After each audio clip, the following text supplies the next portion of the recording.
Whether you're a day into your journey or haven't started yet, I have gotten a few questions that I would like to go over. So whether you've started or not started, I just want to make clear that at this point, the journey is 100% in your hands, and it's going to unfold as your destiny is supposed to unfold. So there's a concept I like to reference, and it's called like your spiritual box. So at this point, you need to get out of your spiritual box. You're no longer decorating this spiritual box. You're not going to have a preconceived notion of, the spiritual journey is going to, for the root chakra, start on Monday, end on Sunday, and you're going to do your meditation on Wednesday.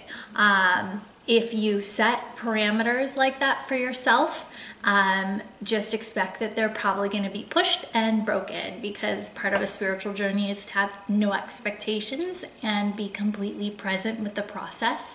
So what I say in doing a week dedicated to each chakra is it's enough time, and it's enough time to establish and perform those 3 meditations, but undoubtedly there'll probably be a week where you might not get to it because your life is so busy or something might come up, and that is to be expected. So in a process like this, the more aware you can become of what is going on around you, the easier and quicker you're going to start to get what these puzzle pieces are that are trying to present themselves to you. So if in the morning you say, I'm going to tonight go home and do the root chakra 3rd meditation, and you get home and you have no time and you're stressed, and then you get down on yourself because you weren't able to get to that meditation, it's all a part of the process. So try very early on to have no expectations. Set goals on how you'd like to try and schedule these meditations to flow, but if they don't work out and for whatever reason you can't do your 3rd root chakra meditation on the day you plan, just know that it was divinely purposed for that reason, and most likely the next day you're going to have experiences that just add to the root chakra, and you weren't supposed to close it on the day you thought you were supposed to close it. So a lot of this process is getting out of the mental mind and allowing yourself to be within the energies that are moving around you. And so stop decorating your spiritual box is what they say. So stop trying to assume and know and think you're gonna have all these things down in exactly the method they're supposed to happen, and that you're going to be able to plan out each step, because the more you try and do that, the more the universe is going to break you of that pattern. So be really open. If this takes you 14 weeks to complete, right on, good for you. Just keep a journal, because 14 weeks is a long time. So keep a really avid journal. If you can't get to the meditations, that's great. Maybe it's not meant for you at that time, but as long as you're journaling and open and aware of the energy that's coming through, you'll be able to piece together the messages for you. So really trust in what you get. I'm a very visual person. I'm very clairvoyant. So meditations are very easy for me because I can go within and receive a lot of the guidance that way. You might be clairgnostic, clairsentient, clairaudient, empathic, and as a matter of fact, you're all of those things.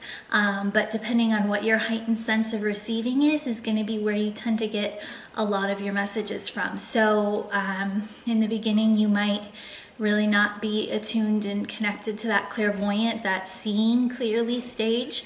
And so during the meditations, it might feel strained. But you might be getting a lot of the knowing, and you might just have things that happen and you have this click through your body that you just know that's a part of the process, so write it down. Or you might get the mental chatter come through where it's more guidance, it's not ego created, it's the random thought that just pops into your head out of the blue, not a rational kind of thought. thought strand that you were having, and so you might be receiving that way. So stay very tuned into the methods in which you may be receiving your information, and along the way all of your senses will develop, so you will become able to hear clearly, to see clearly, to know, to feel, and to understand the emotions of everything going on around you. But in the beginning you tend to just work off of the one or two senses that are the already most developed for you. So don't fight it, just be very open with yourself. Again, anytime you tend to constrict or you feel yourself tensing up, that's why we do that in the very beginning of the meditations, so you can feel what a tensed unreceptive body feels like. And then as we open, you start to feel in the meditations what it feels like to actually be running energy as a channel through your body. So that's the state in which you want to be in and live in throughout the day. And if you can do that, then everything else as you proceed along through the weeks will just become a lot easier. So hopefully that helps. Those were a few of the questions that I already got, so I'll try and add more as we go along through the weeks. So good luck.